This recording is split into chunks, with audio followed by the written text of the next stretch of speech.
Hey guys, how's it going? Josh Anarelli with MarineMax St. Petersburg, standing next to an all-new 2019 170 Montauk from Boston Whaler that we just got into our inventory. Let's hop on and take a look.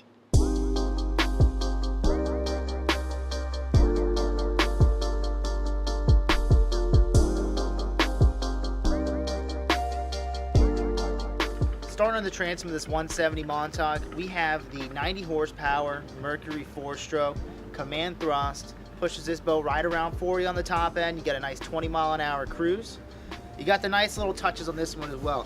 We have the teak package on this boat, something that just sets this apart. Boston Whaler's doing a good job of bringing classic things back into the new age boats. Let's go take a look at the rest of what we got inside. Like always on the 170 Montauk, you have the nice layout on the console, easy access to your rocker switches, and a blank canvas for your choice of electronics. You have the nice adjustable backrest for your leaning post, but this one has a little different setup. Switch this over. Big back seat area.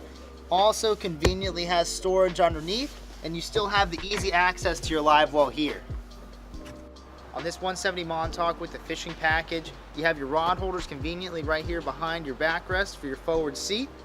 You have the bimini up top for those days cruising down the intracoastal, going to the sandbar. Get that extra coverage, keep you nice and cool, but if you want to store it away, you have the nice boot to keep it out of the elements. Let's move forward to see what we got on the bow. Moving up to the bow, you have plenty of real estate for standing up your fishing, or even if you wanted to lay out. But right below you, you have an ample amount of storage, all compression latches, and easy access to your anchor locker and your bow light. Again, I'm Josh Anarelli with MarineMax St. Petersburg, and we just took a look at our 2019 170 Montauk from Boston Whaler. Call me, one of my associates, stop by, and let's get you out on the water.